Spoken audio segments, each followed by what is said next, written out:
चलिए, देखिए आप लोग को अभी बता रहे थे जो खाद्य श्रृंखला जिसको फूड चेन कहते हैं। अभी दूसरे मीटिंग से उत्तराखंड बताएँगे, ठीक है? पहले मीटिंग में जो उसको बता रहा था, इसमें बताया था कि जो भी ऊर्जा का प्रवाह होगा, यानी फ्लो होगा, वो क्या होगा? इसमें ऊर्जा का जो फ्लो होगा वो सीधी रेखा में होगा, सीधी रेखा में होगी। और ऊर्जा का जो फ्लो होगा वो कैसे होगा? एक दिशीय होगी, यानी यूनि डायरेक्शन होगी। ऊर्जा का फ्लो कैसे होगा? एक दिशा या यूनि डायरेक्शन होगा।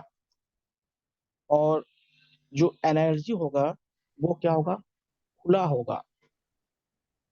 जो ऊर्जा होगा, ऊर्जा कैसे होगा? ओपन होगा, ओपन मतलब खुला होगा। कि कोई भी जो खाद्य श्रृंखला में है या वो किसी भी जो भी अपने खाद्य भोजन होता है उस एने एनिमल को खा सकता है या उस प्लांट को खा सकता है, उसको ध्यान रखिएगा। तो देखिए इसमें 3 चीज़ याद रखिएगा, इसमें जो ऊर्जा होगा वो सीधी रेखा में चलेगी। देखिए आपको जैसे बताया था अभी, जैसे कोई प्लांट है, पादप है, पादप को कौन खा रहा था? मेढक खा रहा था। मेढक को कौन खा रहा था? कोई साँप खा रहा था। साँप को कौन खा रहा था? मोर खा रहा था। देखिए ऊर्जा कैसा है? सीधी रेखा में जा रही है। दूसरी बात है कि ऊर्जा एक दिशा में हो रहा है। ऊर्जा अभी बताया कि साँप मोर को नहीं खा सकता है, तो ऐसे नहीं हो सकता है, यानी डुअल नहीं हो सकता या मल्टी डायरेक्शन नहीं हो सकता है। इसमें ध्यान दीजिएगा।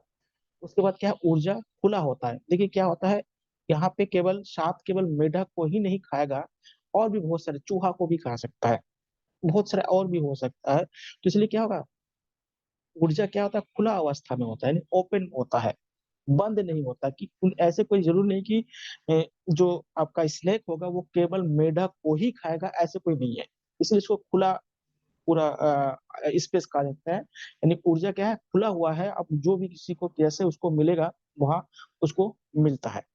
उसको उसका यूज़ करेगा। देखिए दुनिया में जो भी आज इंसान है या मनुष्य है, ये भी पहले क्या है? शाकाहारी, मांसाहारी दोनों स्टेज से गुज़रे हुए हैं।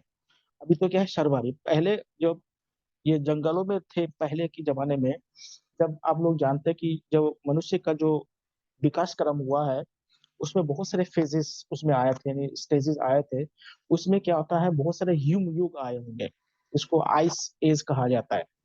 उसमें क्या होता है कि जो धरती के नीचे या धरती के ऊपर जो एनिमल रहते थे, वो क्या होता है बर्फ़ के ढक जाने से उन सबका मृत्यु हो गया था। तो वो लोग अधिकतर क्या है शाकाहारी बन गए थे। लेकिन जब क्या है पेड़-पौधे भी पूरी तरह से नष्ट हो गए, फिर वो मांसाहारी बन गए। इसलिए देखिए हमारे जो दाँत है, मनुष्य के जो दाँत है, वो एक दाँत देखिएगा क्या होता है जैसे जो मांसाहारी जो एनिमल्स होते हैं, उस तरह के 4 दाँत हमारे जो माउथ में होता है, तो इसका मतलब है और जो देखिएगा जो शाकाहारी जंतु होता है देखिए जो मोलर और जो प्रीमोलर जो दाँत होता है, ये क्या होता है शाकाहारी जो जंतु होते हैं, उनमें ज़्यादा पाया जाता है। तो ये क्या होता है हम लोगों में दोनों तरह के दाँत है, इसलिए मनुष्य क्या है सर्वाहारी है या ये अलग-अलग स्टेज से गुज़रे हैं, तो उनमें बहुत सारे क्या है लंबा प्रोसेस है, उसको ध्यान रखिएगा। इसको क्या आता है आपका खाद्य श्रृंखला या आपको कहते हैं फूड चेन कहते हैं। अब दूसरा होता है, इसमें देखिए आपको एक चीज़ बताने वाला था, लिंडमन का नियम,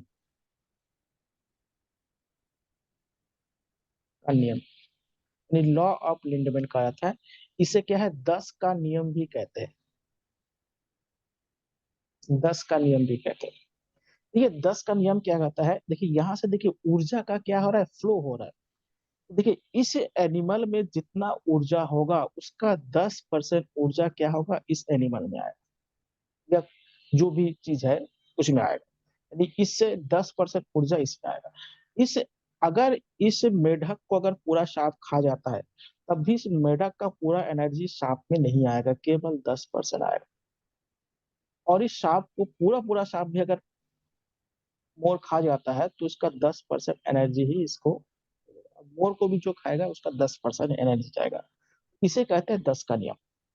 ये हर जो एनर्जी होता है, उसमें क्या होता है, इस तरह से एनर्जी का क्या होता है, फ्लो होता है। आजकल आप लोगों ने एक नया शब्द सुना होगा, इसको कहते हैं जैव आवर्धन। इसको बायो मैग्निफिकेशन कहते हैं। आज बहुत ज्यादा चर्चा में है क्योंकि पॉल्यूशन इतना ज्यादा हो जा रहा है, तो हमारा बॉडी क्या हो रहा है, इसका बहुत ज्यादा इफेक्ट हो रहा है इससे। इसको बायो मैग्निफिकेशन कहा जाता है या जैव आवर्धन। देखिएगा इससे क्या होता है कि मान लेते हैं कि ये जो प्लांट है वो ऐसे जगह पे उग रहा है जहाँ पे हैवी मेटल ज्यादा पाया जाता है, यानी भारी धातु ज्यादा पाया जाता है, जैसे आर्सेनिक हो गया, फ्लोराइड हो गया। इस तरह से जो हमारे बॉडी के लिए क्या होता है, हानिकारक होता है, वो चीज ज्यादा पाया जाता है। देखिए ये भारी धातु मान ले इस ये पौधे जहाँ बन रहा है या जहाँ उग रहा है वहां के पानी में या वहां की भूमि में बहुत ज्यादा है। तो ये भारी धातु क्या होगा, इस प्लांट में आ जाएगा। और इस प्लांट से क्या होगा, जैसे जैसे अब मान लेते कोई मोर को अगर कोई मनुष्य ही खा ले, मान लेते बहुत से लोग खाते भी है ऐसे, या कोई दूसरे एनिमल मान के सकते हैं, तो मोर थोड़ा धार्मिक आ जाता है।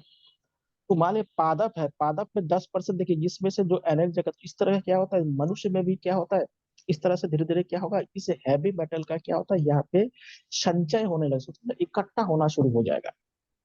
और ये जो हैवी मेटल होता है ना, ये क्या होता है, ये रेडियो एक्टिव होता है। अब लोग जानते हैं रेडियो एक्टिव एलिमेंट होते हैं। ये जो रेडियो एक्टिव एलिमेंट होते हैं, ये क्या करता है, धीरे धीरे जो जो हमारा बोन्स होते हैं उसको कमजोर कर देता है। या शरीर में बहुत सारे जो आजकल ट्यूमर वगैरह देखते हैं, ये सारी चीज, या जो कैंसर हो रहा है ना, कैंसर का मेन कारण यही है। क्योंकि आजकल क्या होता है, जितने भी आप फल सब्जी वगैरह जो भी हम लोग खाते हैं, अनाज, उसमें देखिए कितना ज्यादा पेस्टिसाइड का यूज होता है, और पूरी तरह से वो कहता है हैवी मेटल होता है, जितने भी पेस्टिसाइड होता है या जो दवाई दिया जाता है।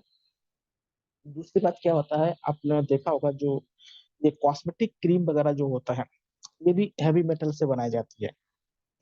इससे देखिए इसका इस्तेमाल करने वाले जो लोग ज्यादा इस्तेमाल करते हैं उनको कैंसर बहुत ज्यादा बड़े पैमाने पर हो रहा है।